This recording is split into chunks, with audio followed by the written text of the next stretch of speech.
J'ai le grand plaisir de vous accueillir ce matin.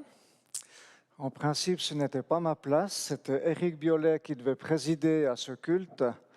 Et puis Éric est en quarantaine avec Sandrine, alors je remplace pour la présidence également.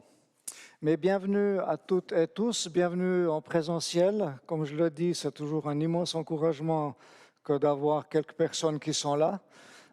Je rappelle que nous avons 50 places, donc ça vaut vraiment la peine de les utiliser, de les prendre.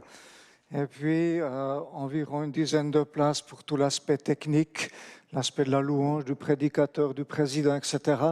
Donc 60 personnes potentielles qui peuvent être dans la chapelle. Donc n'hésitez pas à venir, à nous rejoindre ici pour le culte. C'est toujours un grand encouragement pour tous ceux qui travaillent aussi à tout ce qui est de la part technique. Voilà, bienvenue ceux qui sont sur Zoom, celles et ceux qui nous suivent par Zoom, et puis bienvenue aussi pour celles et ceux qui nous suivent en direct sur YouTube. J'aimerais vous dire que cette célébration est une célébration le deuxième dimanche de cette année. Je trouve qu'une année passe extrêmement vite. Nous commençons 2021. Et voilà, j'espère que vous êtes en forme. J'espère qu'au niveau de votre foi, vous êtes encouragés, que vous êtes dans l'espérance. Et je sais qu'il y a toute cette part de Dieu, toute sa grâce qui est sur nous. Mais il y a aussi notre travail à faire, il y a aussi notre cœur dans sa préparation pour être dans cette espérance. Je remercie toutes celles et tous ceux qui œuvrent pour que ces cultes aient lieu. C'est la colonne vertébrale qui nous reste au niveau de notre Église. C'est là qu'on se rencontre encore, c'est là quand même qu'on peut se voir, même si c'est par Zoom ou autre. Mais c'est quelque chose de tellement important. Merci beaucoup à tout l'aspect technique, louange et autres. C'est quelque chose de fort qu'on vit, même si c'est difficile, mais c'est quelque chose de fort dans ce sens-là, de ceux qui se lèvent et qui viennent rejoindre là où il y a des besoins. J'aimerais introduire ce culte par par deux versets qui font lien aux deux prédications que j'avais déjà apportées l'année passée dans 2 Rois au chapitre 5. Alors je fais appel à vos souvenirs. Il est question d'une fillette et dans 2 Rois 5, versets 2 et 3, « Or les Syriens avaient mené des expéditions. Ils avaient ramené prisonnière une petite fille du pays d'Israël. Celle-ci était au service de la femme de Naaman. Et elle dit à sa maîtresse, « Si seulement mon Seigneur pouvait voir le prophète qui se trouve en Samarie, si seulement il le guérirait de sa lèpre. » Et je vous invite à la prière. Seigneur, nous te bénissons et nous te remercions parce que nous commençons cette nouvelle année. Les jours filent déjà, Seigneur, ça fait partie de notre vie et tu es au milieu de nous, tu es avec nous.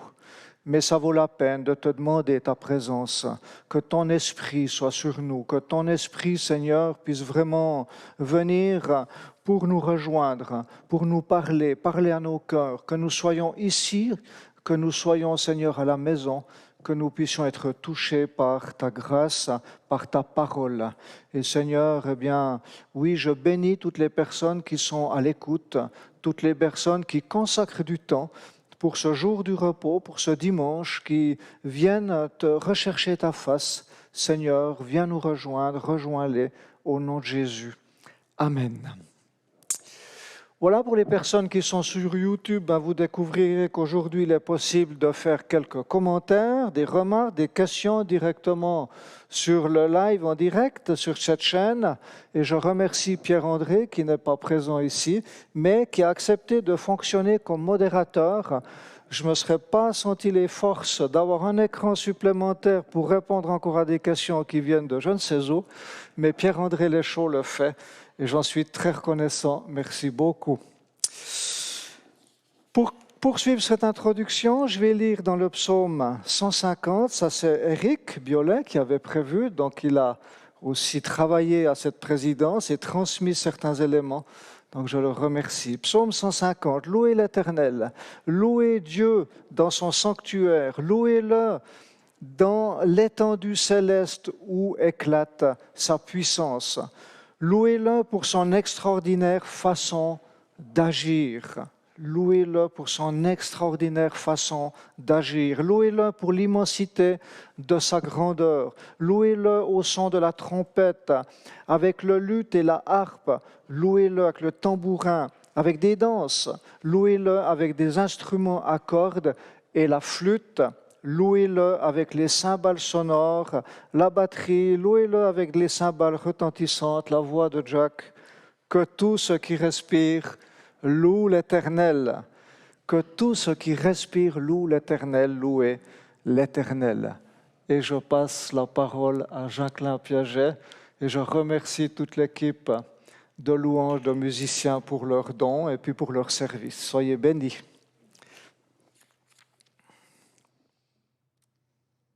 On va parler de vie transformée ce matin, de pureté, de changer le cœur.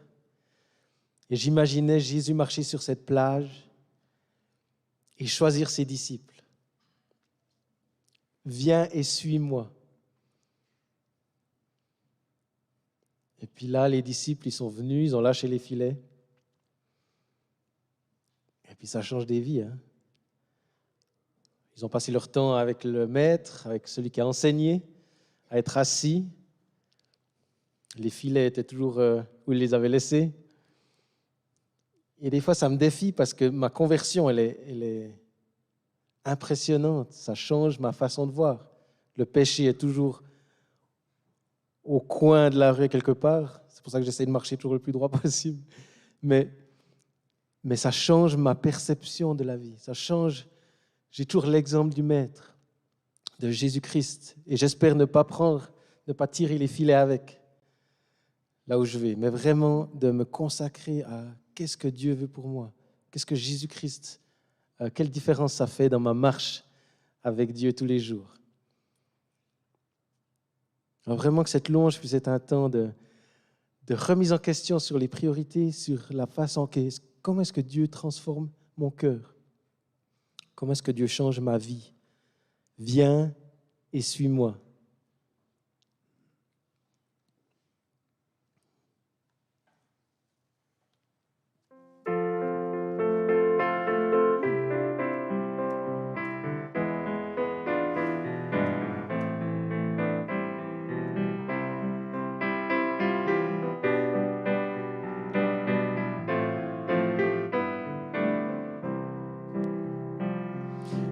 Viens devant le saint trône pour adorer le roi.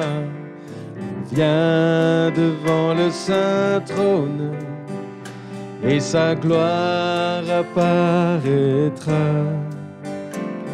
Oh, viens en sa sainte présence pour magnifier son nom. Viens devant le saint trône, tu ne seras plus jamais le même. Je viens devant le saint trône pour adorer le roi. Je viens devant le saint trône et sa gloire apparaîtra. Sa sainte présence pour magnifier son nom. Je viens devant le saint trône, je ne serai plus jamais le même. Je ne serai plus jamais le même. Tu ne seras plus jamais la même.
suivrai toute ma vie.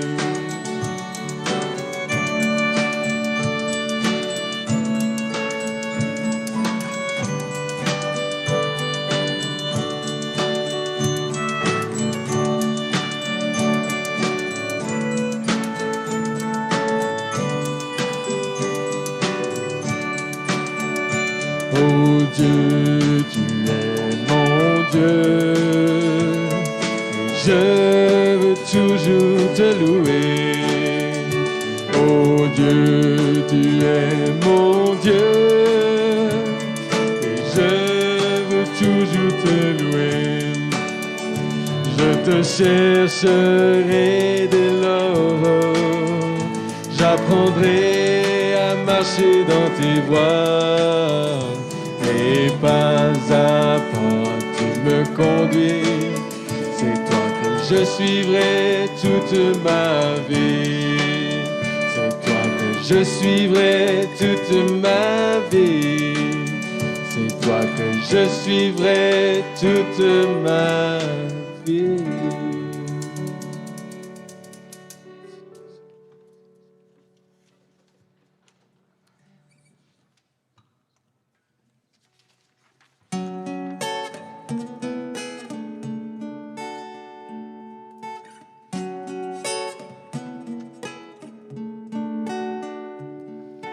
Me voici, confondu par ta majesté, couvert de ta grâce illimitée. Me voici, conscient du poids de mes fautes, couvert par le sang de l'agneau. Car je sais l'amour le plus grand m'est donné. Tu as offert ta vie, le plus grand sacrifice.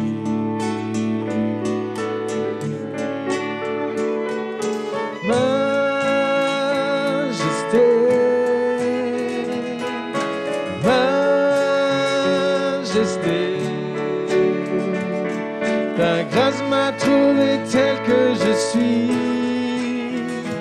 Je n'ai rien à moi, mais en toi je vis. Majesté, majesté, par ton amour je suis transformé en présence de ta majesté.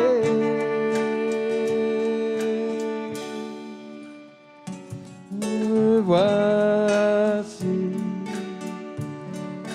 confondu par ton amour.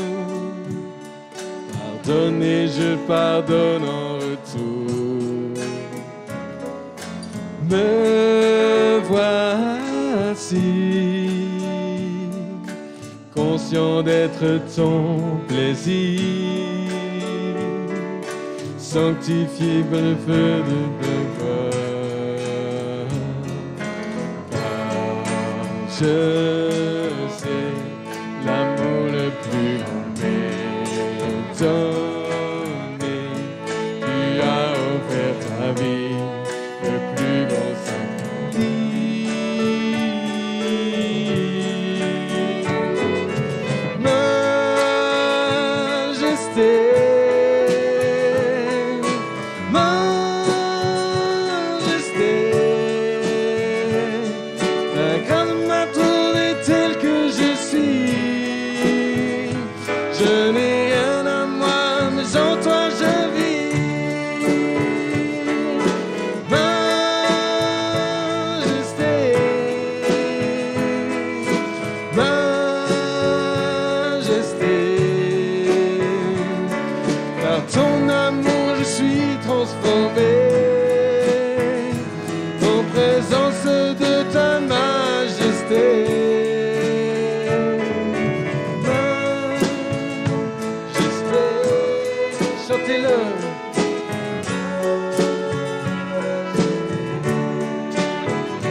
Est-ce que tu te sens transformé? Par son amour, je suis transformé. Parce qu'il a offert sa vie, le plus grand sacrifice, je suis transformé.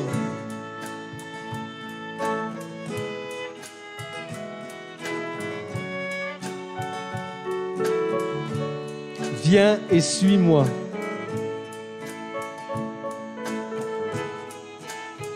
Sûrement qu'un jour Dieu t'a appelé, ça s'appelle la conversion. Tu as découvert ton maître. Viens et suis-moi.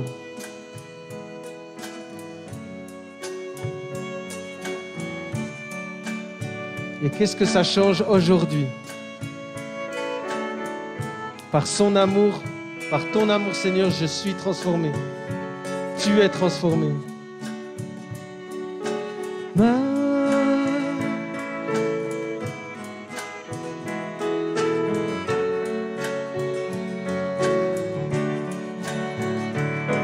Ta grâce m'a trouvé tel que je suis. Je n'ai rien à moi, mais en toi je vis. Majesté, majesté, viens et suis-moi. Par ton amour, je suis transformé en présence de ta majesté.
Purifie mon cœur, rends-moi aussi pur que l'or et l'argent. Purifie mon cœur, rends-moi aussi pur que l'or, feu du fondeur.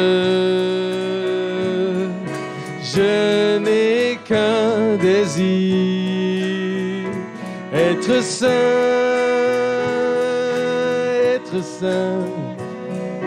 mis à part pour toi, Seigneur. Oui, je choisis d'être saint, mis à part pour toi, mon seul maître, et prêt à t'obéir.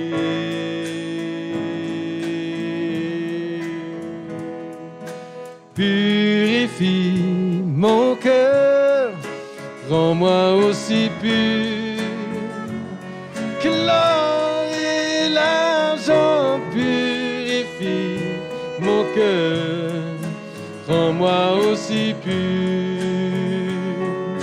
que l'or, feu du fondeur. Je n'ai qu'un désir, être saint, mis à part pour toi, Seigneur. Oui, je choisis d'être saint, mis à part pour toi, mon seul maître, et prêt à t'obéir.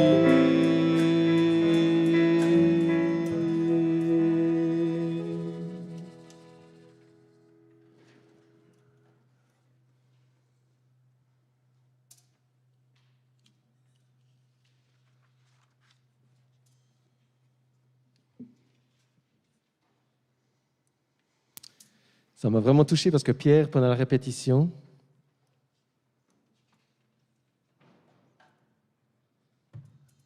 il a dit autant le feu du fondeur, ce feu extrêmement chaud qui purifie l'or, l'argent,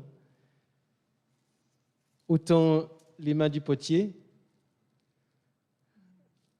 On n'a pas beaucoup de contrôle là-dessus, en fait. Puis il disait que c'est un rappel qu'on n'est pas toujours en contrôle et qu'on doit se laisser transformer. L'or, il n'a rien demandé, il est dans le feu. Et puis il subit cette transformation, cette purification. L'argile, elle n'a rien demandé, elle est dans les mains du potier. Et elle subit, elle se laisse modeler. Et vraiment se laisser être modelé dans un objet unique. Tu es un objet unique dans les mains du potier.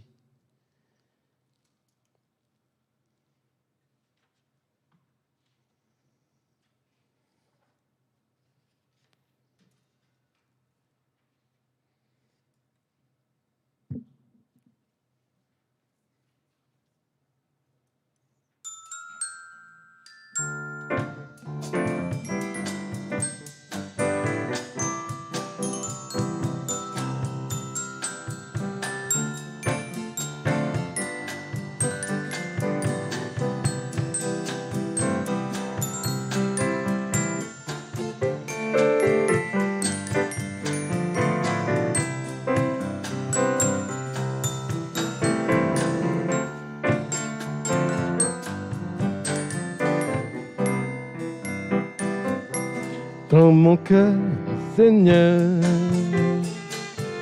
et purifie-moi. Change mon cœur, Seigneur, que je sois comme toi. Change mon cœur, Seigneur, et purifie-moi.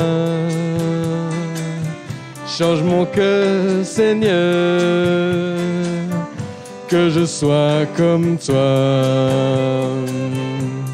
Jésus, tu es le potier, je suis l'argile. Brise-moi, façonne-moi, oui c'est mon désir. Change mon cœur, Seigneur, et purifie-moi. Change mon cœur, Seigneur, que je sois comme toi.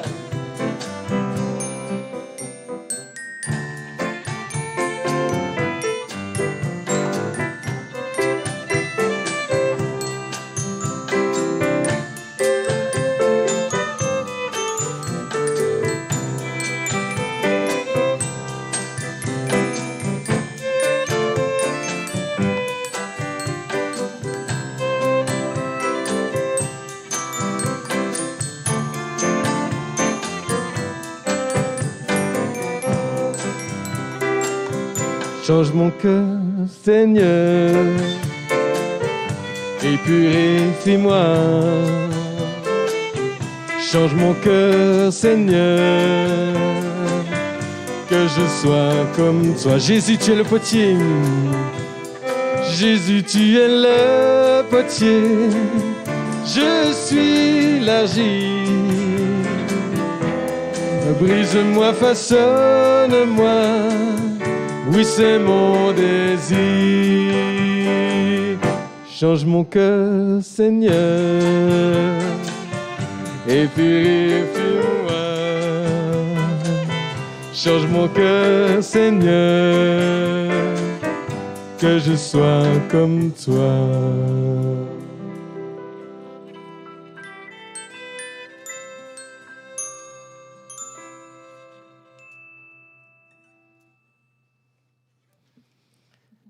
Restons modelables, viens et suis-moi. Amen.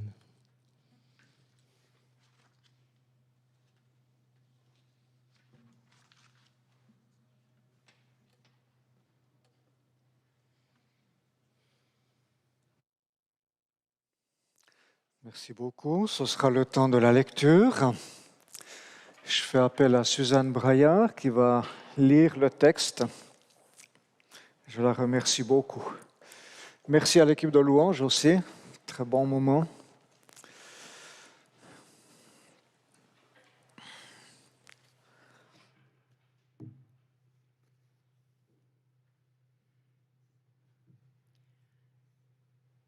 Nous lisons dans 2 Rois 5, les versets 9 à 19. Naaman vint donc avec son char et ses chevaux et attendit devant la porte de la maison d'Élisée.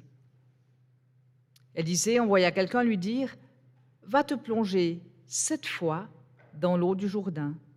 Alors tu seras guéri et purifié. » Naaman s'en alla très mécontent en disant « Mais je pensais que le prophète sortirait de chez lui pour se présenter devant moi, qu'il prierait le Seigneur son Dieu, que le Seigneur son Dieu passerait sa main sur l'endroit malade et me guérirait de ma lèpre. D'ailleurs, les rivières de Damas, l'Albana et le Parpar valent certainement mieux que tous les cours d'eau du pays d'Israël. Ne pourrais-je pas m'y plonger pour être purifié ?» Naaman fit donc demi-tour et s'en alla furieux. Mais ses serviteurs vinrent lui dire « Maître, si le prophète t'avait ordonné de faire quelque chose de difficile, ne l'aurais-tu pas fait? Alors pourquoi ne pas faire ce qu'il te dit? Te plonger simplement dans l'eau pour être purifié? » Naaman descendit au bord du Jourdain et se trempa 7 fois dans de l'eau, comme Élisée l'avait dit, et il fut purifié. Sa peau redevint semblable à celle d'un petit enfant. Aussitôt, il revint chez le prophète avec tous ceux qui l'accompagnaient.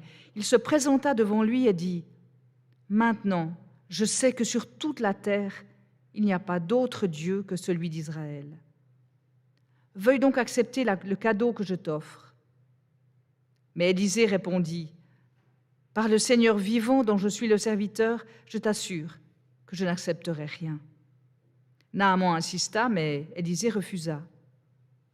Naaman reprit « Puisque tu refuses tout cadeau, permets-moi au moins d'emporter un peu de terre de ton pays, de quoi charger 2 mulets.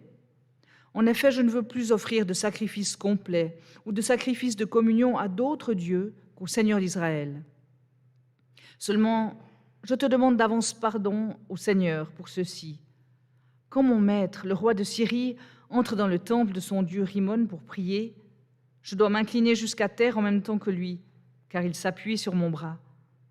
Que le Seigneur veuille donc bien me pardonner ce geste. » Élisée lui répondit « Tu peux t'en aller en paix. » Et Naaman partit.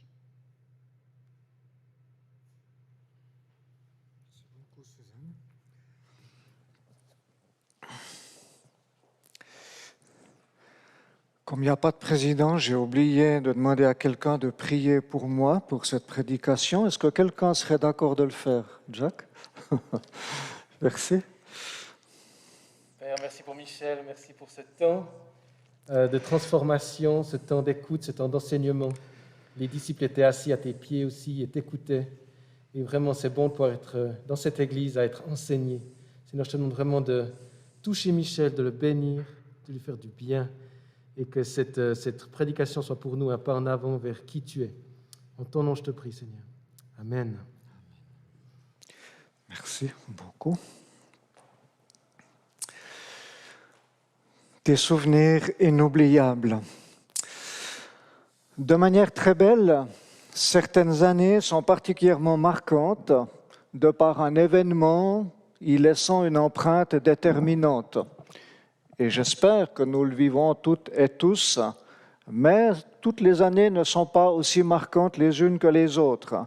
Pour sûr, ici, Naaman allait se souvenir toute sa vie de l'année où il a rencontré le prophète Élisée et où il est reparti chez lui avec un certain nombre de sacs de terre.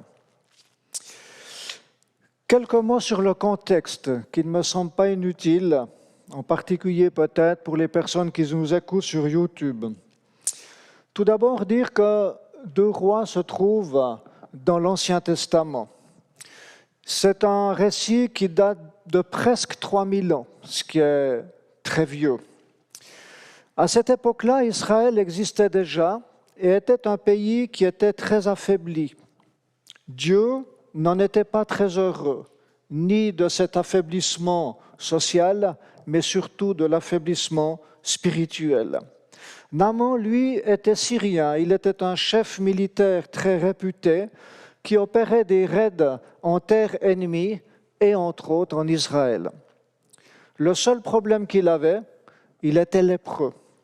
Une fillette, lors de l'un de ses raids, est faite prisonnière. Elle devient esclave dans la maison de Naaman et cette fillette est pleine de Dieu de manière miraculeuse. Et comme je l'avais dit lors des 2 autres prédications, bien tout part d'elle, tout part de cette petite fille qui était considérée comme une rien du tout.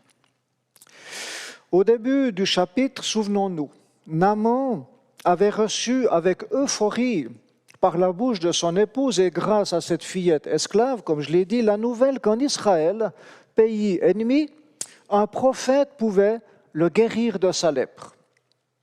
Nous l'avons entendu, Naaman fait le voyage, il se déplace. Arrivé sur place, il reçoit du prophète Élisée une parole aussi directe que facile. Or, lui, Naaman, s'attendait à toute autre chose. Il s'attendait à voir Élisée. Il s'attendait à ce que cet homme de Dieu lui fasse honneur. Il avait fait des centaines de kilomètres dans le désert pour cela. Au moment même où il est à un cheveu de la connexion, à un cheveu du miracle, Naaman plonge dans une colère noire et tourne le dos. Il tourne les talons en se disant vulgairement, si c'est ça un prophète, alors au revoir, monsieur, dame, et puis bonne chance pour votre avenir. C'est un peu ce qu'il pense. Waouh! Génial comme premier contact, comme résultat. En 2021, honnêtement, nous dirions qu'Élisée était vraiment, mais vraiment nul en communication. Vraiment zéro. Enfin quoi? En y réfléchissant de plus près, est-ce que le problème était vraiment du côté d'Élisée, qui était nul en communication, on est d'accord? Pour des raisons certes extrêmement différentes de celles d'il y a 2820 ans, aujourd'hui, un certain nombre de chrétiens, toute église confondue, c'est estimé dans les statistiques à environ 30%, comme Naaman, repartent. Ils repartent car ils ne voyaient pas les choses comme ça. Et pour tout vous dire, moi non plus. Je crois qu'on peut dire que l'année 2020 a été une année où le 100% des croyants, des chrétiens, mais aussi des non-croyants, ne voyaient pas du tout les choses comme ça. Et Dieu les voyait comme ça. C'est un peu embêtant, mais c'est comme ça. Et nous vivons un bouleversement majeur. Inconsciemment, il nous plonge dans un questionnement profond quant à notre soif réelle de Dieu. Et je crois que c'est salutaire dans toutes les églises. Comment va évoluer ma soif de l'Éternel? Je suis concerné, bien sûr. Qu'est-ce qui va me permettre en 2021, alors qu'on commence juste l'année, de ne pas reculer, mais de progresser? Dans ce texte, Naaman le Syrien découvre Dieu à reculons, c'est le moins qu'on puisse dire. Pourtant, même à reculons, Naaman a été béni et complètement transformé. Complètement transformé. 820 ans plus tard, soit il y a 2000 ans, c'est vieux tout ça. 820 ans plus tard, Jésus confirme l'authenticité de ce texte et cherche à provoquer la jalousie de ses interlocuteurs, de ses contemporains. C'est très intéressant. Il cherche leur foi, il va les piquer. Dans Luc 4, versets 27 et 28, il est dit, c'est Jésus qui parle. Il est à Nazareth, dans la synagogue. Il y avait de nombreux lépreux en Israël à l'époque du prophète Élisée, qu'il leur dit. Et pourtant, aucun d'eux n'a été purifié, mais seulement Naaman le Syrien, l'étranger. À ces mots, ils furent tous remplis de colère dans la synagogue. Ils se levèrent, ils le chassèrent de la ville pour le jeter en bas d'une falaise. Il venait à peine de commencer son ministère. Il leur annonce qu'il était le libérateur, le Messie. Il le dit au travers d'Ésaïe 61, un livre de l'Ancien Testament prophétique. Et nous arrivons au premier point de ce message, l'étape du moi profond. Quel a été le vécu de ce fameux Naaman? Eh bien, Naaman, vous l'avez entendu, fut indigné, dégoûté, écœuré. Il s'en alla en disant, je me disais, il sortira en personne vers moi, il fera appel au nom de l'Éternel son Dieu, il fera un mouvement de la main sur l'endroit malade et guérira ma lèpre. Ben non. Alors Naaman tourna le dos et partit plein de colère, versets 11 et 12. Naaman reçoit une parole de la part d'Élisée le prophète et Naaman recule. C'est trop simple pour lui, c'est trop direct et puis en plus c'est pas assez respectueux de sa personne. Il n'y a rien qui va. Et en plus le Jourdain, non mais attendez le Jourdain, ce petit ruisseau, il s'attendait à sa vision des choses. Il s'attendait à sa vision des choses.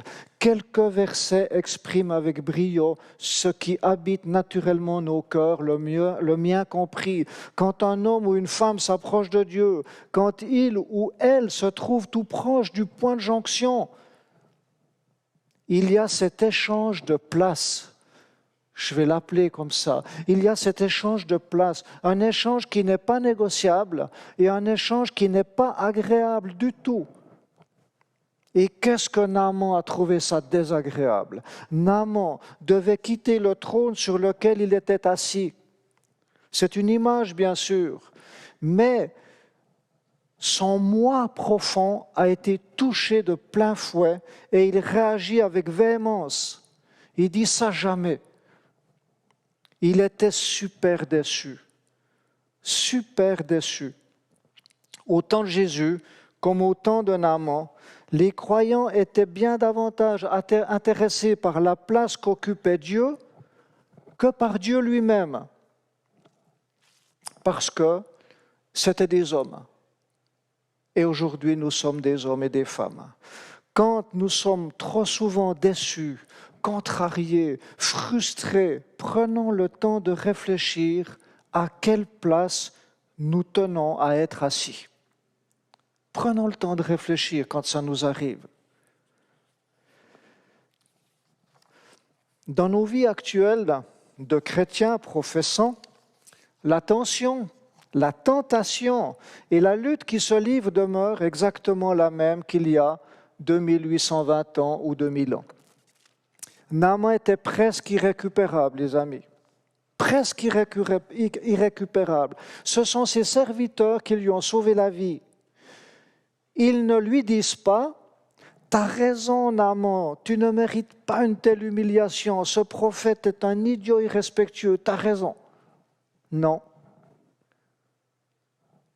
Ces serviteurs de condition bien plus modeste, lui parlent. Ils lui parlent avec courage, avec sagesse et ils lui parlent avec gentillesse. Ils sont quelque part la bouche de Dieu. Ils sont la bouche du cœur de Dieu, d'un Dieu qui vient à notre rencontre, qui vient nous rejoindre, qui vient nous chercher pour nous libérer. Et ils lui disent, verset 13, « Mon Père », c'est dans la traduction ici, second 21, il y a aussi « Maître » ou bien « Seigneur », mais là j'aime bien « Mon Père ». Et on entend ces serviteurs qui sont désabusés, qui le voient dans une colère terrible. « Mon Père ». Si le prophète t'avait demandé quelque chose de difficile, ne l'aurais-tu pas fait? Alors, tu dois d'autant plus volontiers faire ce qu'il t'a dit, mon père.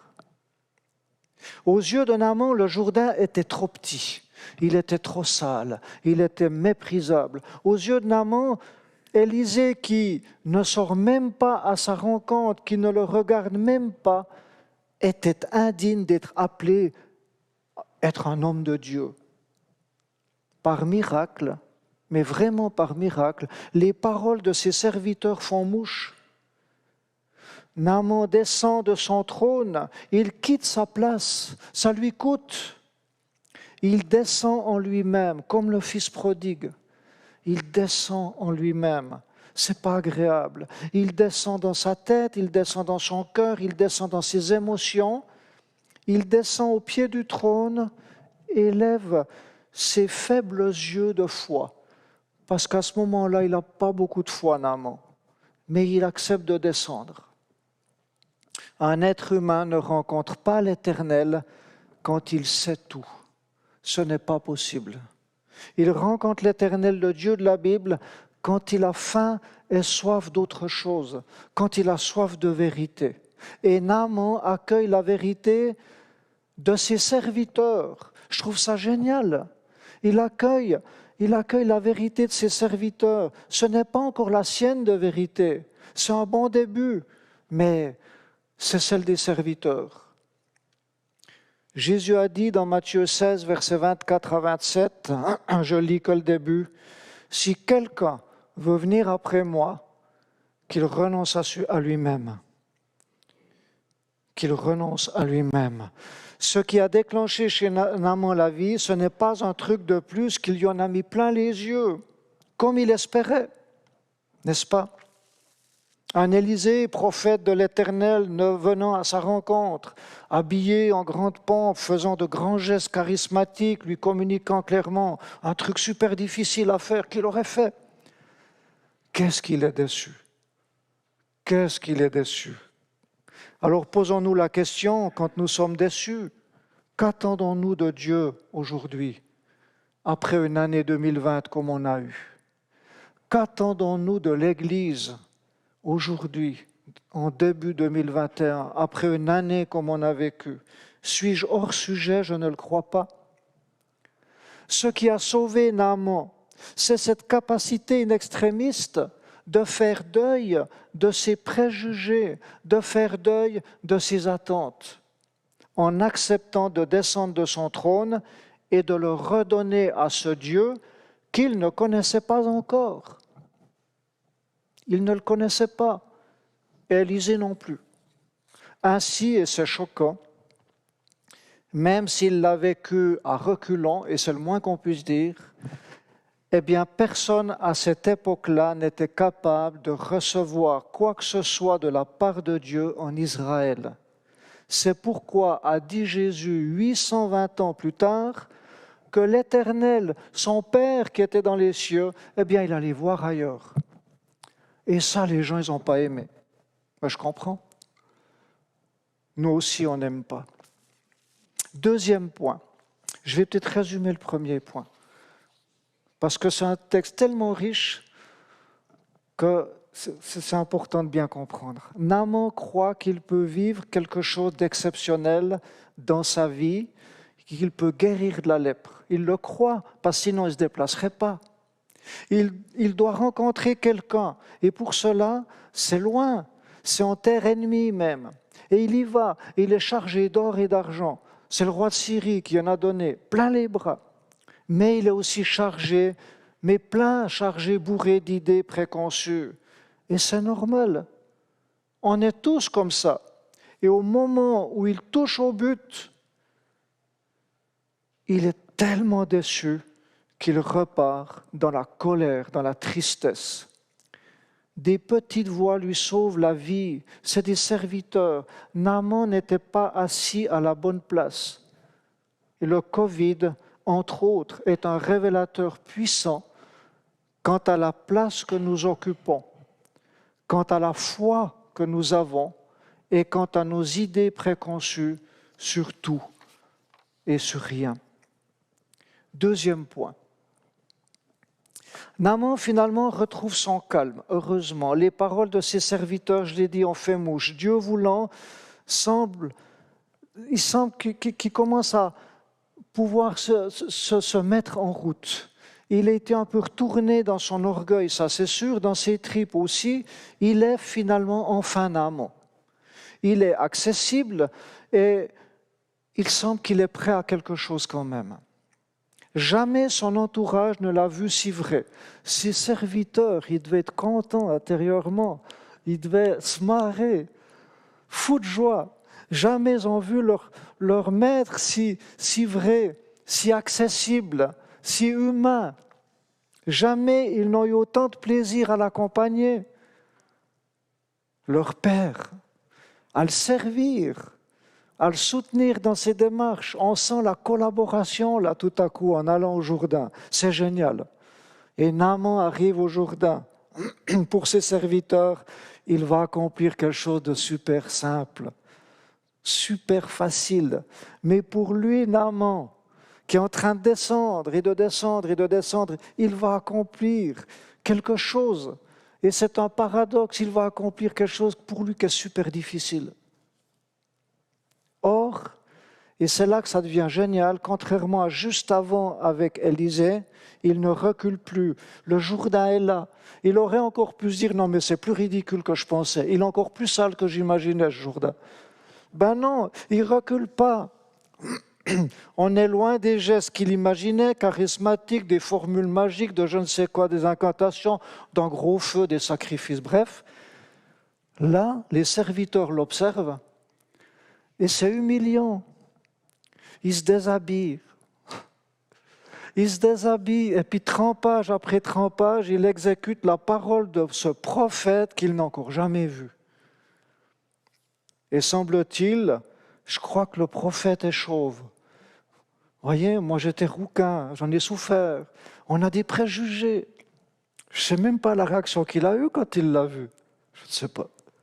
C'est le début d'une authentique démonstration de foi. Foi à ce stade qui est davantage celle des serviteurs que de la sienne, ne l'oublions pas. Si nous voulons actualiser, les amis, entrer dans une église nous semble extrêmement facile. Enfin, c'est quand même pas compliqué d'aller à l'église, ou bien tout le monde est d'accord. Eh bien, nos contemporains, nos amis comme Naaman, ont besoin de quelques serviteurs pour les y inviter. Parce que, pour les gens, c'est un acte pratiquement impossible. Et je vais vous surprendre. Parce qu'on était en vacances en octobre, mais on n'a pas pris de vacances parce qu'il faisait mauvais, il y avait le Covid partout, donc du coup on est resté à la maison. Puis on s'est dit, mais on ne va quand même pas aller à la Rochette, on est en vacances. Alors on va aller dans une église, puis on le fait de temps en temps. Eh bien à cause du Covid, à cause de toutes sortes de trucs, on n'a pas osé. On ne savait pas trop dans quelle église aller. On n'a pas osé aller. Finalement, on a fait notre culte à la maison. Même nous, je vous laisse imaginer ceux qui ne sont jamais rentrés dans une église. Je n'ose pas imaginer. Et là, Naaman, après 7 allers-retours dans cette petite rivière de rien du tout, Naaman voit tout son corps guéri. Il est déshabillé, il n'a pas de peine à voir. Et il se dit, mais c'est incroyable. Je vous laisse imaginer ce qu'il a ressenti. Et puis les serviteurs, mais ils devaient déguster. Et cet acte de simplicité lui a coûté. C'est fou ce que ça lui a coûté. Et il y a des personnes, parce que ça coûte, ils sont incapables, ils reculent. Incapables. À ce stade, enfin, Naaman commence à crocher. Il commence à embrasser la foi et il en veut. Tout à coup, Naaman a soif. Alors là, ça commence à venir. Après une descente intérieure vertigineuse, quittant le trône et la place qui n'était pas la sienne, mais qui croyait être la sienne, cet homme va remonter la pente dans tous les sens du terme. Et il y a quelque chose de fantastique, parce que ça nous paraît logique, mais ça ne l'est pas. Contrairement aux 9 lépreux dans Luc 17, vous vous souvenez de cette histoire, qui sont guéris, mais ils ne se donnent pas la peine de revenir pour remercier Jésus. Il n'y en a qu'un qui revient sur les 10, puis Jésus est surpris, étonné. Il dit, mais les 10 n'ont-ils pas été guéris? Il n'y en a donc qu'un, puis en plus c'est un étranger, un samaritain, pour revenir rendre gloire à Dieu. Et lui, Naaman, retourne sur ses pas. Et cette fois, il ne retourne pas sur ses pas à reculons. Il retourne pour remercier Élisée, verset 15. Il se prosterne devant lui. Il est à plat ventre. Alors là, il ne regarde plus à sa réputation. Il a la bonne place, il n'est plus sur le trône. Il n'est même pas à mi-chemin de ses surprises. C'est génial. Naaman pense toujours.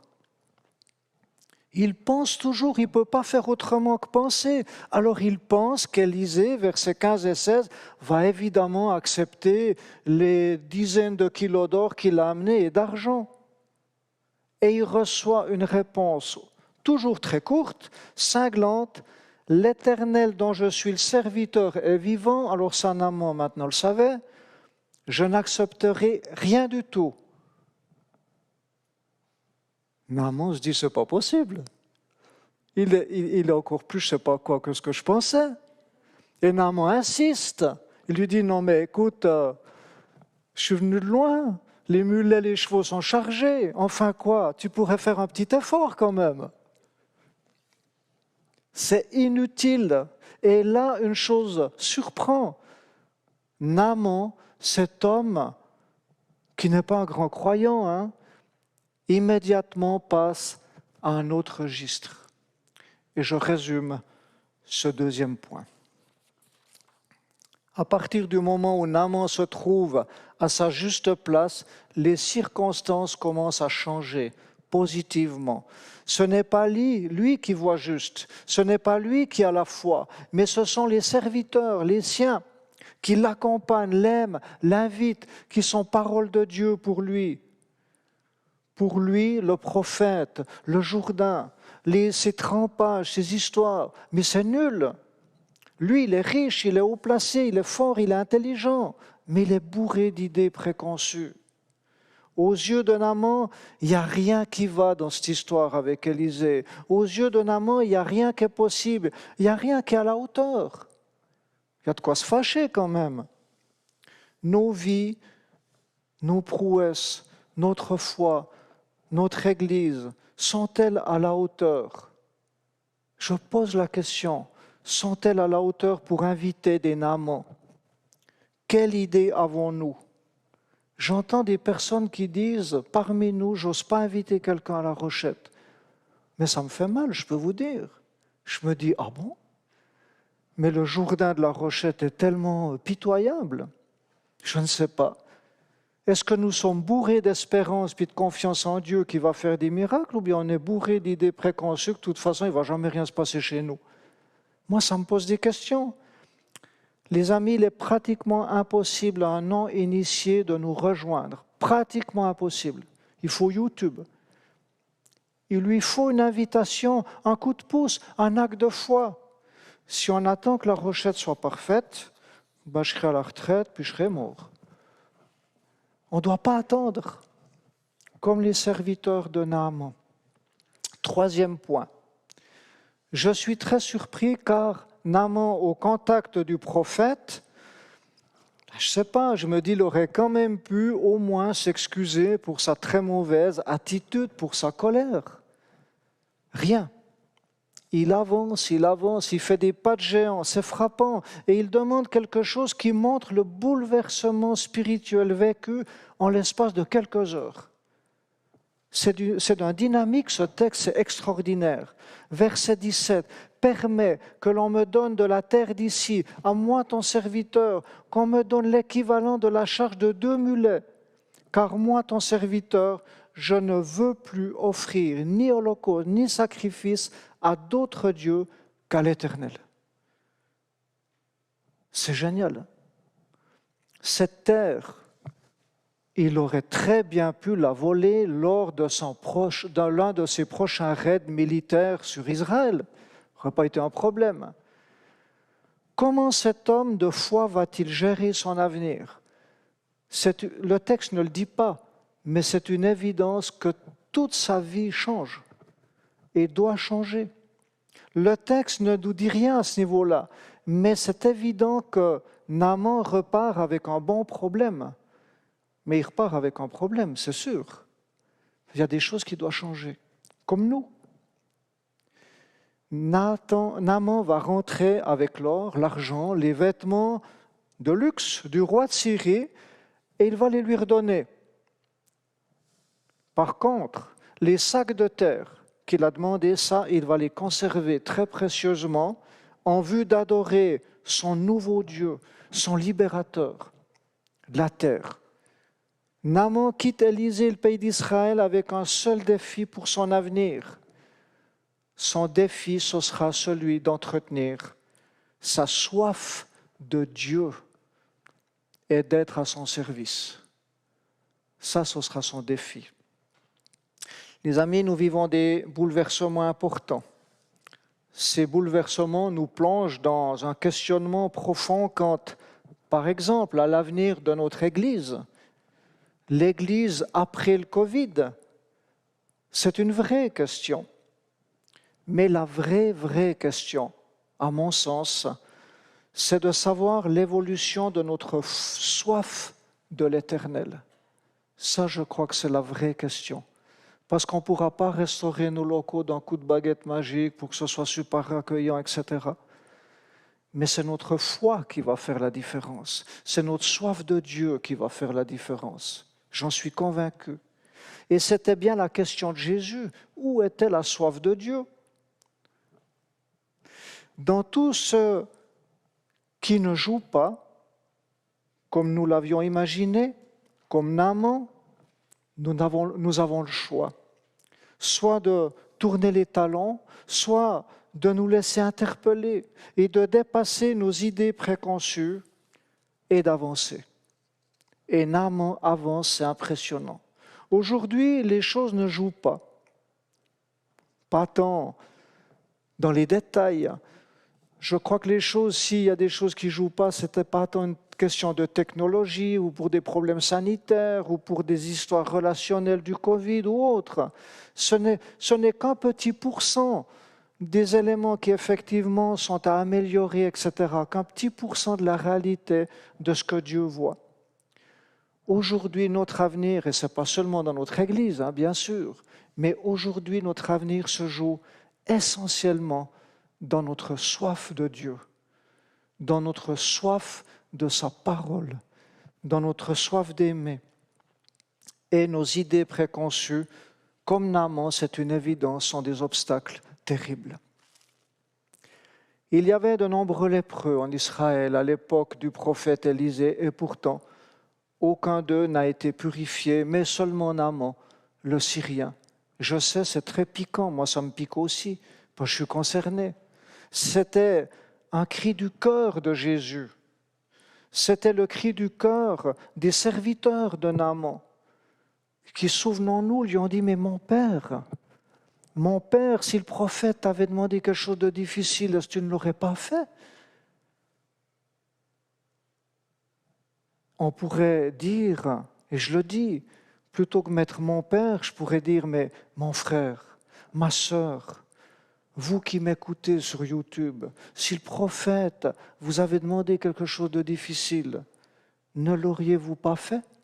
Alors, n'est-ce pas le moment de faire d'autant plus volontiers des choses simples que Dieu nous demande? Oui, je le crois vraiment. Naaman réalise qu'il doit adorer ce nouveau Dieu, je résume. Il veut s'y mettre, il demande de la terre d'Israël et il va, c'est évident, s'emménager un petit coin et le nider derrière la tête pour être en contact avec ce nouveau Dieu, l'unique, le vrai qu'il découvre. Ses préjugés se sont dissipés, pas tous sans doute, mais une grande partie. Le Jourdain, petite rivière ridicule, eh bien, il réalise que ce n'était pas si mal. Dieu l'a rencontré, l'a trouvé sur les pattes arrière. Naaman a été métamorphosé grâce à ses serviteurs. Les amis, notre Église, puis plein de choses dans les milieux chrétiens, puis dans toutes les églises, c'est pas top, il faut reconnaître.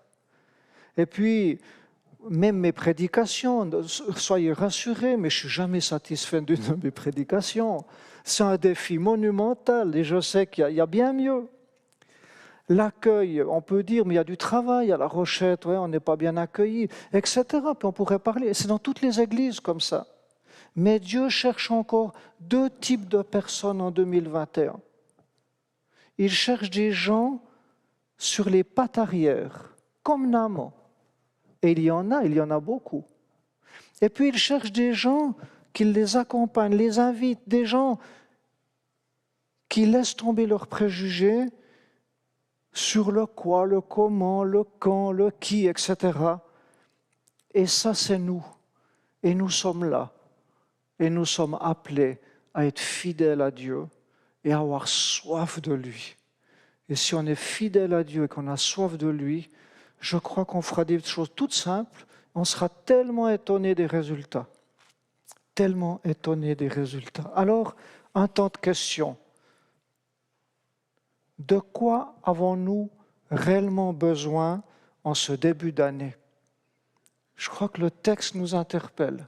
De quoi avons-nous réellement soif en ce début d'année? Et qu'est-ce qui a désaltéré Naaman en profondeur? Je vous laisse ces deux questions. On a 7 minutes. Sur Zoom, c'est parti. Je sais qu'ici, à la chapelle, pour ceux qui sont en présentiel, ça peut paraître parfois un petit peu long. Je vous laisse quand même réfléchir un moment sur ces questions.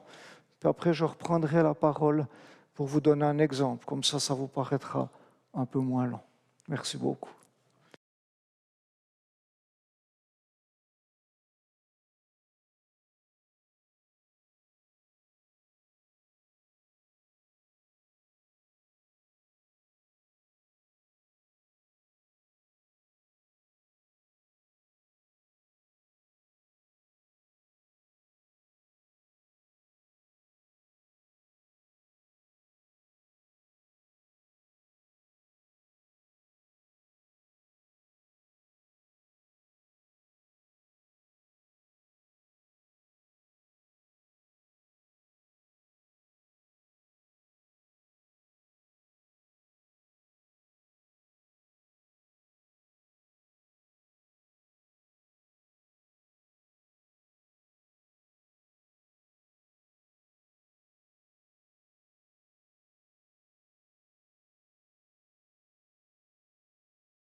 reprendre, merci beaucoup.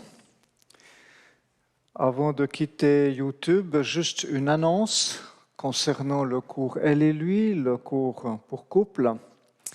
Donc normalement, ce cours avait lieu au restaurant des chasseurs à Fenin, du chasseur, de commencer ici sur fin janvier. Malheureusement, on doit l'annuler puisque les restaurants sont fermés.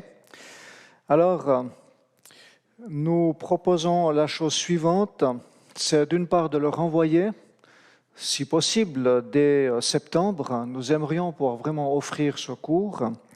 Et puis dire aussi que si des personnes souhaitaient vivre un accompagnement d'une soirée ou deux, eh bien ces personnes, que ce soit au sein de l'Église ou hors Église, je dis bien hors Église, il est possible de contacter l'une ou l'autre ou l'un ou l'autre des couples qui enseignent ce cours pour pouvoir vivre quelque chose sous forme d'accompagnement s'il y a des difficultés.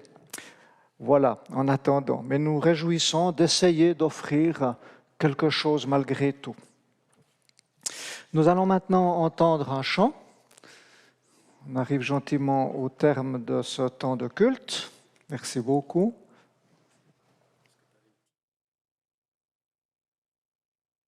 Jacques me rappelle qu'il y avait une petite vidéo concernant cet élément de cours pour couple. Alors, si la vidéo passe, c'est super. Allez, photo. Non, c'est pas mal. Non, c'est pas mal, non. Voilà, non, Ouais, ça va pas. Allez, pas mal. But women? They don't have no rules, man. Nah, they move in unpredictable ways, too. Nobody ever wins or loses when it comes to women. You just talk about your feelings till all your breath is sucked out your body.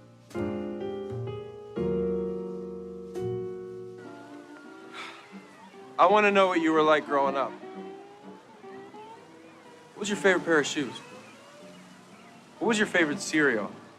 What was the first car you ever drove? I mean, I'm just getting started here. I want to know everything about you. De la vie générale, nous vivons dans un monde de haine et de cupidité. Je ne suis pas d'accord. J'ai plutôt le sentiment que l'amour est présent partout. Il n'y a pas toujours de quoi en écrire un roman, mais il est bien là.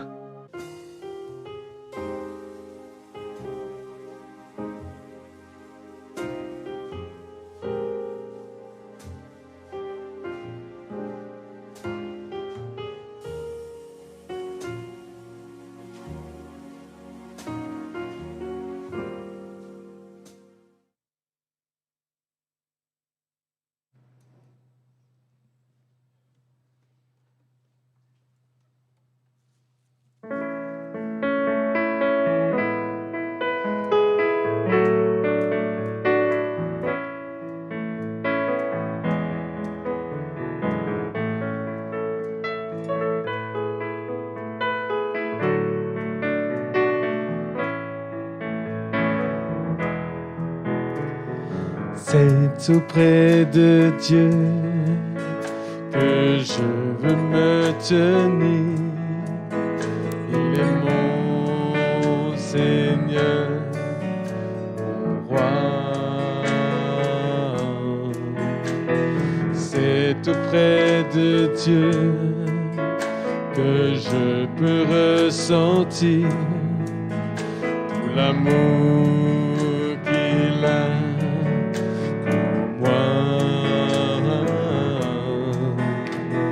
C'est auprès de Dieu que je voudrais grandir, entendre le son de sa voix.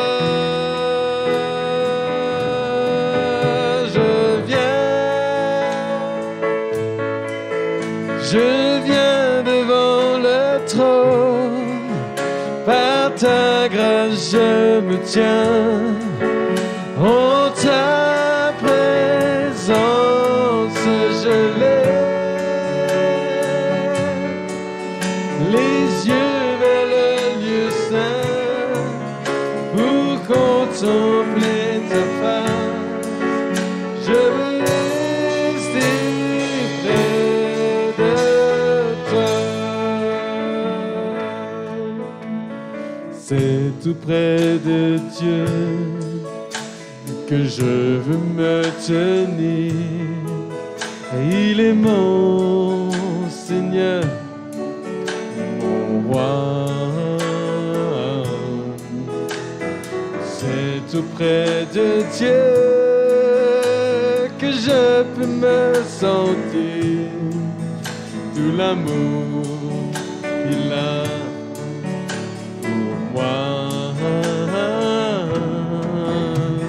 C'est tout près de Dieu que je voudrais grandir, entendre le son de sa voix.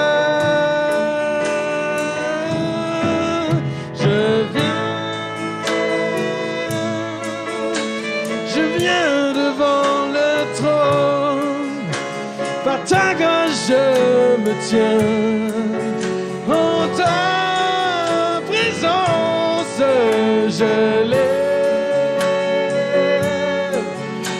les yeux vers le lieu saint, pour contempler ta face. Je veux rester près de moi. Je veux rester près de toi. Je veux rester près de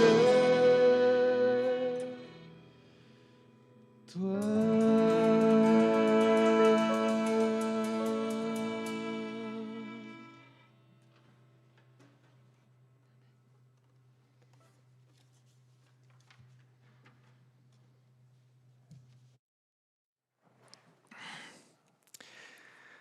Voilà, nous quitterons YouTube après la bénédiction.